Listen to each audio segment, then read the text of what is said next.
Hello students, कैसे हो आप सभी। मैं हूं गुरदीप और ऑनलाइन स्टडी में आपका स्वागत है। तो बेटा आज मैं आपको करवाऊंगी अतीत में दबे पांव, जो आपका अध्याय है और इसके लेखक हैं ओम थानवी जी। ठीक है, तो चलो पढ़ते हैं बेटा। अतीत में दबे पांव ओम थानवी जी द्वारा लिखा गया एक यात्रा वृतांत है। तो सबसे पहले तो आपको बेटा यही पता होना चाहिए कि यात्रा वृतांत होता क्या है। ठीक है, ये आधुनिक गद्य साहित्य की एक विधा है यात्रा वृतांत। इसमें कोई भी जो साहित्यकार है वो किसी जगह की यात्रा करता है और उस यात्रा के अनुभव जब वह लिखित रूप में लेके आता है तो उसे हम यात्रा वृतांत कहते हैं। यात्रा मतलब कोई सफर करना, वृतांत मतलब उसमें जो भी उस यात्रा के दौरान हुआ उसको लिखना, उसका वर्णन करना। इतिहास में हमें दिशा दे सकता है तो ऐतिहासिक नगर सभ्यता के विकास को दिशा दे सकते हैं। ठीक है, अगर कोई कहीं यात्रा करता है तो हमें कहीं ना कहीं इतिहास के बारे में भी जानकारी मिलती है और कहीं ना कहीं उस जगह से जुड़ी हुई जो चीज़ें हैं वो हमारे सामने आती हैं। तो ये फायदा होता है यात्रा वृतांत का। इसी संदर्भ में यह रचना ओम थानवी जी की यात्रा वृतांत और रिपोर्ट का मिला जुला रूप हुआ। रिपोर्ट क्या होता है बेटा? रिपोर्टाज जैसे हम बोलते हैं ना, ये रिपोर्ट का ही इसको बोलते हैं। रिपोर्टाज जो हिंदी में होता है वो रिपोर्ट का ही, जो रिपोर्ट शब्द से लिया गया है। तो अब तक के ज्ञान में भारतीय भूमि ही नहीं, विश्व फलक पर घटित सभ्यता की सबसे प्राचीन घटना को उठने की सुनियोजित ढंग से पुनर्जीवित करता है। जितने सुनियोजित ढंग से उसने दो महान नगर कौन कौन से मोहनजोदड़ो और हड़प्पा बसे थे।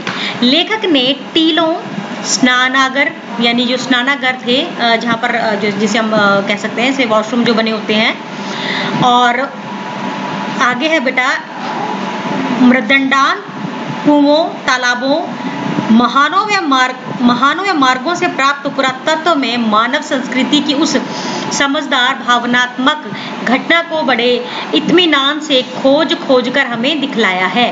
बेटा ये हम इतिहास में भी पढ़ते हैं, मोहनजोदड़ो और हड़प्पा की जो सभ्यताएं हैं उसी से रिलेटेड ये जो है आपका चैप्टर है और बहुत ही इत्मीनान से, तसल्ली से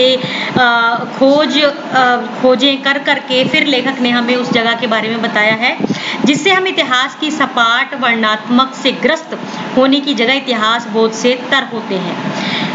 सिंधु सभ्यता के सबसे बड़े शहर मोहनजोदारो की नगर योजना अभिभूत करती है। हम सब जानते हैं कि 3-3, 4-4 मंजिले मकान थे, पानियों का निकास था और सड़कें चौड़ी थी, स्नानागार बड़े बहुत ही खुले थे, पानी का अच्छी व्यवस्था थी, भूमि में जो खेती का था वो बहुत अच्छे व्यवस्थित रूप से था।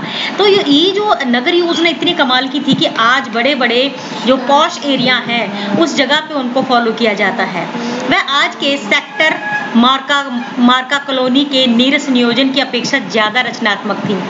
मतलब उनसे अगर आजकल के हम पॉश एरिया की बात करते तो उससे भी ज़्यादा इंटरेस्टिंग वो उनकी योजनाएं थी, क्योंकि उसकी बसावट शहर के खुद विकसने का अवकाश भी छोड़कर चलती थी।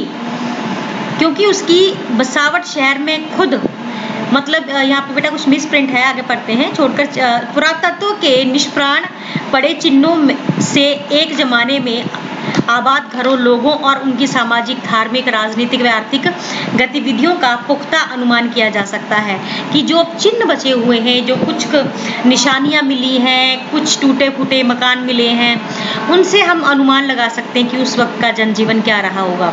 वह सभ्यता ताकत के बल पर शासित होने की जगह आपसी समझ से अनुशासित थी। ये कितनी अच्छी बात है कि वो किसी के बल पर नहीं शासित थी कि भाई हाँ डंडे से कोई वहाँ पर अनुशासन था। वो सिर्फ एक आपसी जो समझ होती है, लोग खुद इतने सिविलाइज्ड थे कि वो सभ्यता इतनी ज़्यादा भव्य रह पाई। उसमें भव्यता तो थी लेकिन आडंबर नहीं था। उसकी खूबी उसका सौंदर्य बोध था, जो राजपोषित या धर्म पोषित ना होकर समाज पोषित था। यानी कि ना तो राज का कोई डंडा था, ना कोई धर्म का कोई डरावा था, समाज का एक रूप था, वो बड़ा खूबसूरत था। अतीत की ऐसी कहानियों के स्मारक चिन्हों का आधुनिक व्यवस्था के विकास अभियानों की भेंट चढ़ते जाना भी लेखकों को चोटता है। उसे बड़ा अफसोस होता है लेखकों की इतनी बढ़िया जगह, इतनी डेवलपमेंट, इतना सब सिस्टमैटिकली जो बना हुआ था सब कुछ, और वो ऐसे ही खत्म हो गया, तो उसको बड़ी इससे कहीं ना कहीं कचोटता है, उसको लेखक को बड़ा इस चीज का बड़ा दुख आता है। ठीक है बेटा, तो ये था आपका चैप्टर का जो भाव है अतीत में दबे पांव की, जो इससे पहले हो गया है वो क्या था, कैसे शुरू हुआ और कैसे खत्म हुआ। तो इस चैप्टर में जो यात्रा वृतांत है, ये एक यात्रा वृतांत की फॉर्म में है आपका ये चैप्टर। तो मोहनजोदड़ो और हड़प्पा की जो सभ्यताएं हैं वो उनकी बनावट कैसी थी, उनका रहन सहन कैसा था, उस समय के लोगों का, तो इस बारे में लेखक ने भरपूर जानकारी हमें दी है। तो आज के लिए बेटा बस इतना ही। तो इस चैप्टर का आपने अपनी बुक से, जो एनसीईआरटी की बुक आप पढ़ रहे हो, उसमें से आपने इसको और अच्छे से डिटेल में पढ़ना है, और उम्मीद करती हूँ कि ये चैप्टर आपको इंटरेस्टिंग लगेगा और समझ भी आएगा। तो आज के लिए बस इतना ही। बहुत बहुत धन्यवाद।